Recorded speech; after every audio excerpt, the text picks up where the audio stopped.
Kembali di Sapa Indonesia Pagi bersama saya Asri Gunawan.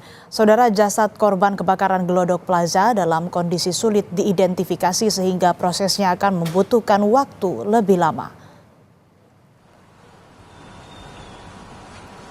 Kabid DVI Pusdokes Polri Kombes Ahmad Fauzi menyatakan kondisi korban yang terbakar serius sehingga yang sulit dikenal secara visual. Hasil identifikasi korban Glodok Plaza akan diumumkan secara bersamaan setelah pemeriksaan sampel DNA antemortem dan postmortem selesai.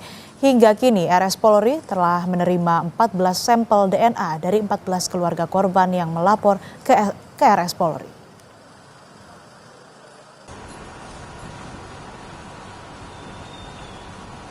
Kesulitan yang kita hadapi saat ini adalah pertama karena kondisi korban yang cukup parah ya, dalam arti ini terbakar serius sampai ya kita ketahui bahwa sulit untuk kita kenal secara visual. Kemudian yang berikutnya adalah karena ini open disaster di mana siapa yang jadi korban, jumlahnya berapa masih kita belum jelas karena tempat ini kan tempat umum ya.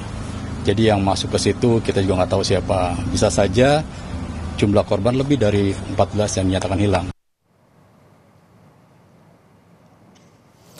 Sementara itu, pihak pengelola Glodok Plaza akan mulai membersihkan gedung yang terdampak pasca peristiwa kebakaran 15 Januari lalu. Proses pembersihan tidak akan mengganggu tempat kejadian perkara.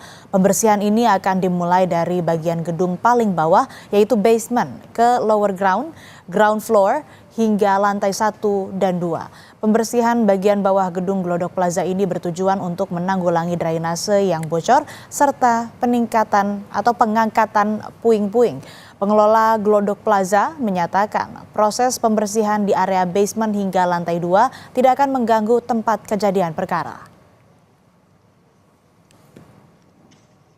Melakukan pembersihan terutama yang puing-puing besar dulu, besi-besi yang besi-besi holo dari plafon yang berjatuhan kita bersihkan dari lantai 2, 1, GF dan LGF. Jadi fokus kita pertama ini pembersihan itu adalah pengeringan air dan pembuangan puing-puing besar agar nanti jika kedepannya sudah mendapatkan lampu hijau dari pihak terkait dan juga uji kelayakan dari gedung ya, itu bisa lebih cepat untuk beroperasional kembali ke depannya gitu.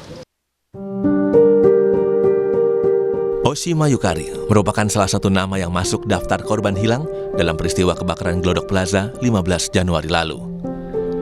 Perempuan yang profesi sebagai pramugari ini berada di Glodok Plaza untuk menghadiri undangan pesta ulang tahun rekannya sesama pramugari.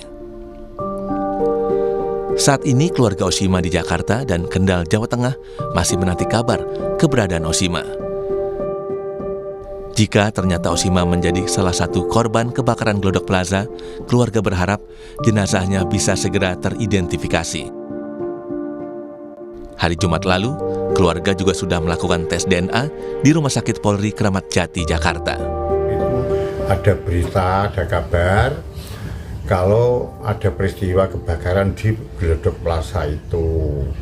Nah, sedangkan saya dengar anak saya juga dapat undangan ulang tahun dari teman pramugarinya.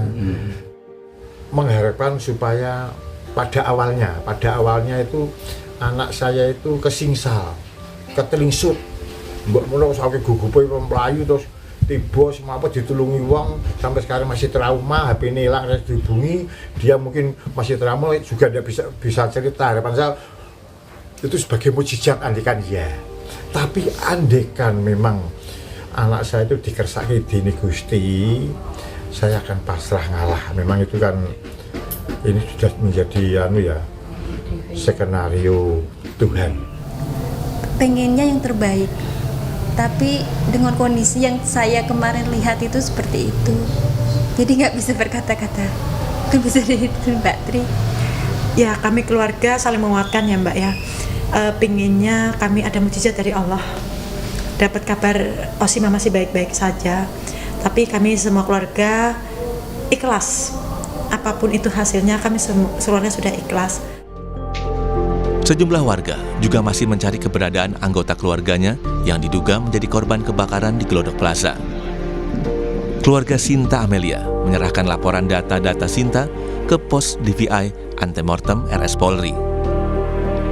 Ibu Sinta, Imelda, mengetahui anaknya berada di Glodok Plaza melalui teman anaknya yang juga bersama dengan Sinta saat terjadi kebakaran.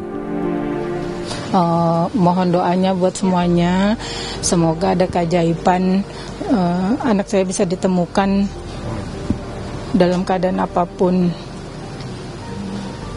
Semoga ada keajaiban dari Tuhan.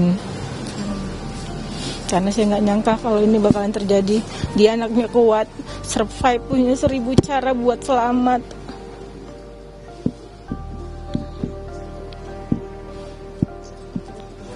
Mohon doanya buat semuanya ya.